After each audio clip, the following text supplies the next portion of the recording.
মেয়ে ইউনিভার্সিটিতে পড়ে। ইউনিভার্সিটিতে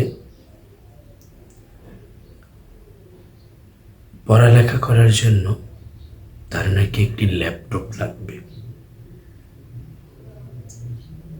ল্যাপটপের জন্য বাবার কাছে যেয়ে বলল, বাবা, আমার লেখাপড়া করার জন্য একটি ল্যাপটপ প্রয়োজন।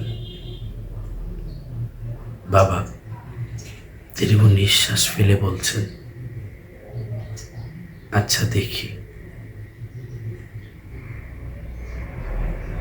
কয়েকদিন যাওয়ার পরে মেয়েটি আবার বাবার কাছে বলল, বাবা, ল্যাপটপের কি কোনো জোগাড় হলো? বাবা বলছেন, না রে মা, আমি দেখছি তো। এমন করতে করতে আরো কয়েকদিন চলে যায়। মেয়েটা তার মনের মধ্যে রাগ সৃষ্টি করে ফেলে। তার মেজাজ গরম হয়ে যায়। এক পর্যায়ে রাত্রে যখন বাবার রুমে ঘুমাচ্ছে, গভীর রজনীতে মেয়েটি ভিতরের শয়তানি আকাঙ্ক্ষা জেগে ওঠে। এক কথায় একবারে বেপরোয়া হয়ে ওঠে। মেয়েটি একটি ছুরি দ্বারা বাবার রুমে এসে বাবাকে অনেকগুলো আঘাত করতে থাকে। কিন্তু বাবা ডাক দিয়ে বলে, মারে, কি করছিস তুই? আমি না তোর বাবা হই? এমন করে যখন মেয়েটি শুনছে না, এক পর্যায়ে বাধ্য হয়ে বাবা চিৎকার করে, আমার মেয়েটি পাগল হয়ে গেছে, কে আছো, আমাকে বাঁচাও। পাশের রুম থেকেই ভাই বোন ও পাশেই তার স্ত্রী শোয়া ছিল, তাড়াতাড়ি উঠে ওই মেয়েকে আটকালো। অপর ভাই বোন তাকে যখন মারতে শুরু করলো, বাবা ডাক দিয়ে বলতেছে, ওর গায়ে একটিও হাত দিবা না, একটি হাতও ওর গায়ে যেন না লাগে, কারণ আমার মেয়েটা বুঝে নাই, ও পাগলামি শুরু করে দিয়েছে। ও যদি বুঝতো তাহলে সেটা আমাকে এরকম আঘাত করতো না। কিন্তু ওই লোকের ছোট ভাই পুলিশকে ইনফর্ম করার পরে পুলিশ এসে মেয়েকে হ্যান্ডকাপ পরিয়ে নিয়ে যায়। বাবা প্রায় 17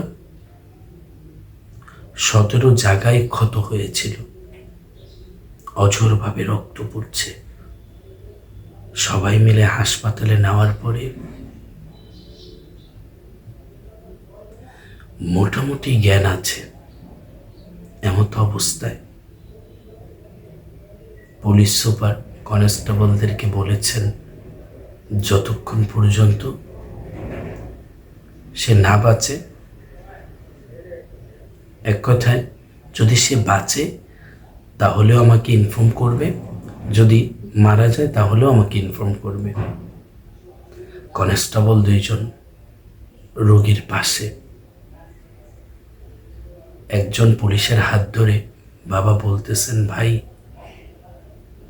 অল্প কিছুক্ষণের মধ্যেই আমাকে অপারেশন থিয়েটারে নিয়ে যাওয়া হবে, হয়তো আমি বাঁচব, নয়তো আমি মারা যাব। কিন্তু আমি দেখেছি, বলতে পারিনি, আমার মেয়েটাকে আমার সামনে আপনারা হ্যান্ডকাপ পরিয়েছেন। বিশ্বাস করেন, আমার মেয়ের এতে কোনো দোষ নেই। আমার মেয়েটা রাত্রে হাঁটার অভ্যাস আছে।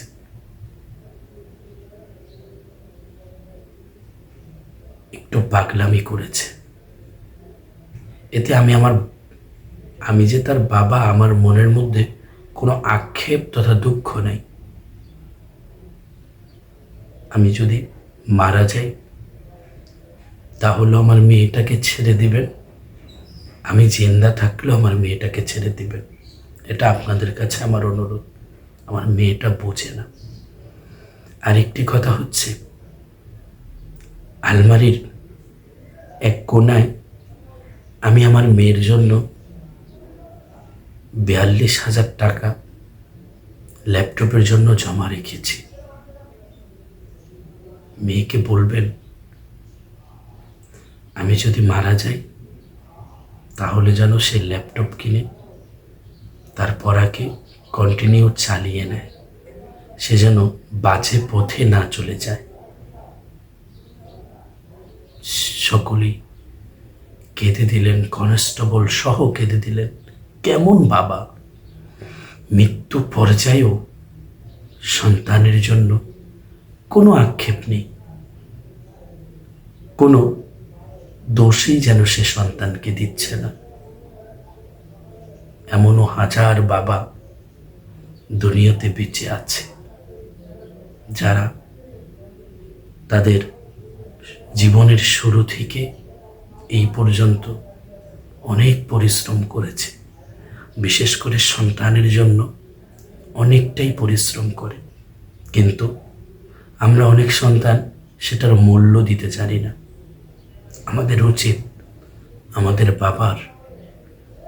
বাবাদের শ্রমের মূল্য দেওয়া, তাদেরকে অন্তরের অন্তঃস্থল থেকে ভালোবাসা। আল্লাহ পাক আমাদের সকলকে তৌফিক দান করুক। সকলে বলি আমিন।